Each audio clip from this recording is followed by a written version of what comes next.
Welcome to Software Architecture Interview Masterclass.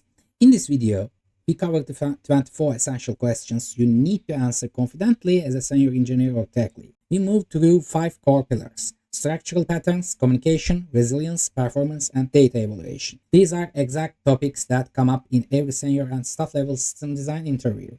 Let's get into it. Before we get into details, here's the map. We are covering 5 pillars today. Patterns: how you structure your services and the code. Communication: how those services talk to each other. Resilience: what happens when things fail. Scaling: how you handle growth. And data: how you evolve your schema without downtime. Each pillar maps directly to a cluster of interview questions. By the end, you have a mental model that lets you answer any variant they throw at you. The Monolith spectrum. The Monolith is fast to build, fast to deploy for small teams. One code base, one deployment unit. The right default when you are starting. Modular Monolith.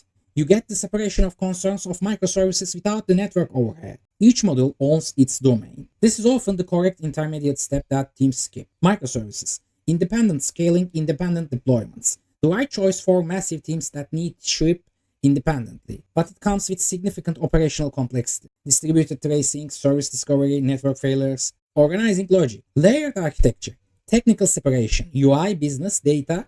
It's classic, widely understood, but it couples all features to the same technical layers. Hexagonal architecture decouples your domain logic from infrastructure using ports and adapters. Your business logic does not know about HTTP, databases, or queues. This makes it highly testable. Vertical slice: organized by feature, not by technical layer. Each slice owns everything from the API to the database call. Reduce cross-cutting dependencies. Synchronous communication: HTTP and gRPC. Immediate response, tight temporal coupling. Both services must be at the same time. Use this when you need an answer right now. Asynchronous communication: message queues like Kafka or RabbitMQ. One way, fire and forget. The sender does not wait. This improves resilience and decouples availability. If the consumer is down, the message waits. Idempotency: essential for safe retries in unreliable networks. An idempotent operation produces the same result no matter how many times you call it. This is the foundation of reliable distributed systems. Always ask, is this operational safe to retry? The Saga pattern. Distributed transactions are hard. You cannot use a single ACID transaction across multiple services. Sagas solve this by breaking the transaction into sequence of local transactions, each publishing an event or message that triggers the next step. If any step fails, the Saga executes compensating transactions to undo the work already done. This is how you handle distributed consistency without a two-phase commit. Race conditions: prevent via optimistic blocking. You version the record and reject updates that conflict. Or pessimistic blocking, where you hold the raw lock for the duration of the operation. Optimistic is better for read-heavy workloads. Pessimistic for write-heavy ones where conflicts are frequent. Handling unexpected. Effectively once delivered, theoretically impossible to guarantee in a distributed system. In practice, we achieve it through at least once delivery combined with idempotency. You may receive the message more than once, but processing it twice has no additional effect. Partial failures: when a downstream service starts failing, do not keep hammering it. Circuit breakers detect the failure and open the circuit. Requests fail fast instead of piling up. Bulkhead isolate the failure so one bad service does not take down the entire system. External blips: when calling a struggling service, use Exponential Backoff with jitter. Each retry waits longer than the last, with a small random delay to prevent thundering hurt. All clients retrying at exactly the same time. Why tail latency matters? Averages lie. If your P50 latency is 10 milliseconds, but your 99.9 is 5 seconds, one in every 1,000 users is having a terrible experience. In a system with millions of requests, that is thousands of users every second, the interview answer: do not optimize for the average. Monitor and optimize tail latency. P95, 99, 99.9.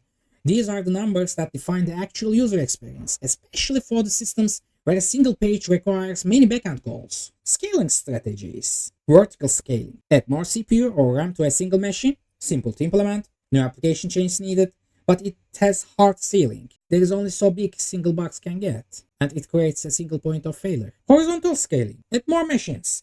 Theoretically, unlimited. But it introduced complexity, load balancing, session affinity, data consistency across nodes, and more network hops. The interview answer is design for horizontal for day one. Even if you start vertical, it's the same. Stateless service scale horizontally easily. Stateful services are the hard problem. Use external state stores like Redis or database cluster. SQL versus non-SQL. Relational databases, ACID guarantees, strong consistency, complex joins, rigid schema. The right choice when your data has clear relationship and your queries needs consistency. For example, financial transactions, user accounts, order management. What about document stores and NoSQL? Flexible schemas, horizontal sharding, high write throughput. The right choice when your data is hierarchically or document shaped. Your schema evolves frequently or you need to scale writes across many nodes. In this situation, the interview answer will be do not default to one or another. Match the database to access pattern. Most production systems use both. Don't forget it. Zero-downtime schema evaluation. Event sourcing, for example. Instead of storing current state, store every event that led to that state. The current state is derived by replaying events. This gives you a complete audit trial. The ability to replay and reconstruct state at any point in time, and natural support for event-driven architecture. Expand and contract. This is the secret to zero-downtime migrations. Let's go step by step. Step 1. Expand. Add the new column or table. Update the application to write both old and new. Old code still works. Migrate. Background job moves existing data from old format to new. Contract. Once all data is migrated and no code reads the old column, remove it. This pattern is how you ship schema changes to production without maintenance. Good design is obvious. Great design is transparent. When you are in a system design interview, the best architectures are ones every trade-off was considered and resolved invisibly. The interviewer should not feel the friction of the design. They should see a system that handles the requirements cleanly. That is the standard to aim for. That is the masterclass. 24 questions, 5 pillars, covered. If you have questions, drop them in the comments below. The full markdown guide with all 24 answers is linked in the description. Save it before your next interview. If this was useful, subscribe for more senior engineering content. Good luck out there.